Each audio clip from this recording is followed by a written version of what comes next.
Once upon a time, in the heartland of America, there was a place called Indiana. However, the issue of slavery loomed large over Indiana as it did for the entire nation. Indiana was admitted to the Union as a free state, and the majority of its residents did not support the institution of slavery. Yet tensions simmered as fugitive slaves sought freedom in Indiana, often met with resistance from pro-slavery factions.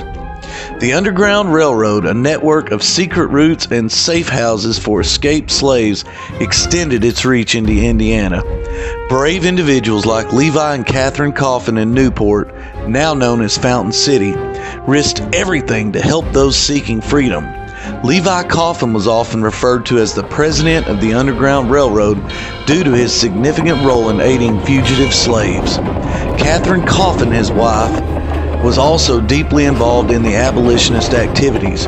Their home in Newport, Indiana served as a major station on the Underground Railroad, offering refuge and assistance to countless escaped slaves.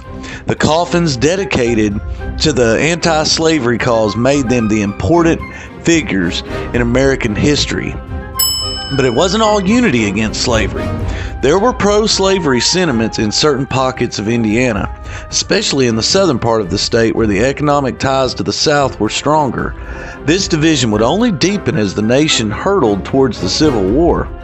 So in the years leading up to the Civil War, Indiana was a land of contrasts, a place of progress and freedom for some, yet a place of discord and division for others. It was a microcosm of the nation's struggle over the issue of slavery, and it would play its own unique role in the epic drama that was about to unfold. Indiana contributed tens of thousands of brave men to the Union cause. Farms and factories across the state were repurposed to produce the tools of war: muskets, uniforms, and ammunition. Women took up the mantle of running households and farms as their husbands, sons, and brothers marched off to war.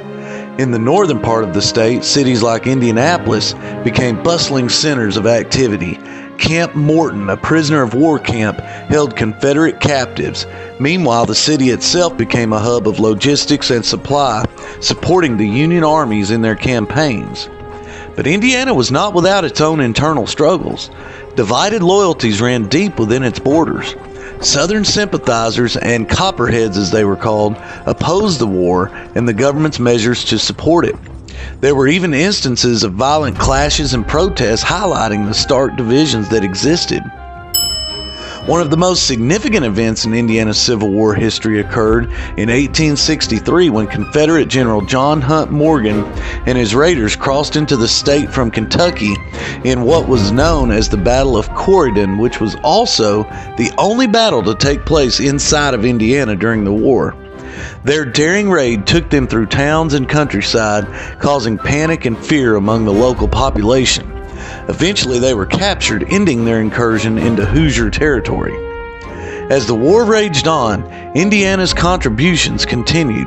Soldiers from the state fought in major battles like Gettysburg and Vicksburg. The state's governor, Oliver P. Morton, played a prominent role in supporting the Union cause and rallying Hoosiers behind the war effort. When the war finally came to a close in 1865, Indiana, like the rest of the nation, breathed a collective sigh of relief. The state had endured its share of trials and tribulations, but it had also made significant contributions to the Union victory. Indiana's role in the Civil War serves as a reminder that even far from the front lines, the impact of war touches every corner of a nation, leaving behind stories of sacrifice, division, and resilience that are all woven into the tapestry of history. To see what happened in your state during the Civil War, click on the playlist that's on your screen, and thanks for watching.